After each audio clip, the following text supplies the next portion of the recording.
Davey with the Jerusalem Connection Red Alert report for August 25th. Anti-Semitism in the most unlikely places. It's a sad wonder down under. Australia is a beautiful country full of mystique and intrigue, and the subject of popular movies that highlight an independent and fearless nature of the people, its English founders, and as its home to a diverse population.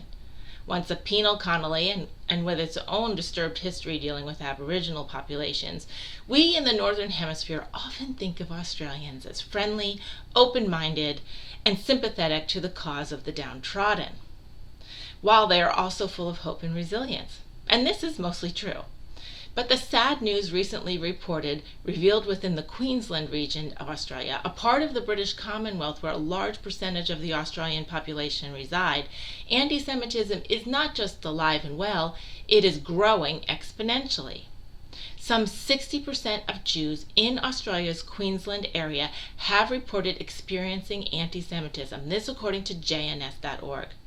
Quote, of the Jews in Queensland who experienced anti-Semitism, half were either abused, harassed, intimidated, or bullied simply because they were Jewish, and, distressingly, many of these incidents occurred in the workplace, unquote. This according to Jason Steinberg, Vice President of the Queensland Jewish Board of Deputies. He goes on, 15% of Queensland's Jews also reported hate-fueled incidents that related to Israel and/or Zionism.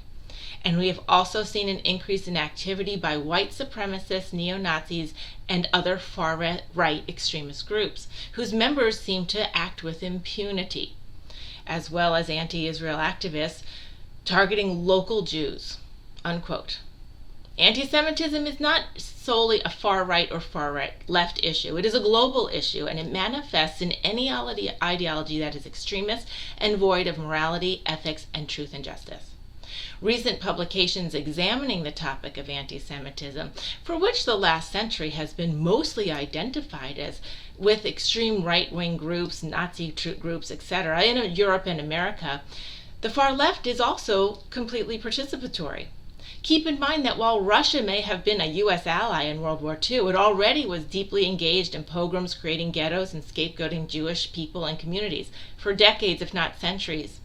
They were just less systematic about it and had bigger problems dealing with the advancing Nazi army. According to a Washington Post article, which you can find at the following link, the problem of anti-Semitism is rising across the world. A recent CNN poll found that more than a quarter of the Europeans say that Jews have too much influence on business and finance, while 1 in 5, that's 20%, claim that Jews have too much influence on the media and politics. Of course, these are age-old anti-Semitic tropes. Anti-Semitic incidents are on the rise as well. Here in the United States, we saw neo-Nazis marching in Charlottesville chanting, "Jews will not replace us." And of course, there was the horrific shootings at synagogues near San Diego and in Pittsburgh. In 2018 in France, it was a 74% increase in anti-Semitic attacks, while in Germany the increase was 60%. While the rise of the far-right populism has indeed played a role and should not be ignored, many victims in Europe said that those on the right accounted only for a fraction of actual anti-Semitic incidents. Last December, the European Union Agency for Fundamental Rights asked European Jews who was most responsible for their most serious incidents of anti-Semitic harassment. Only 13 of those reported that it was someone with some sort of far-right political view.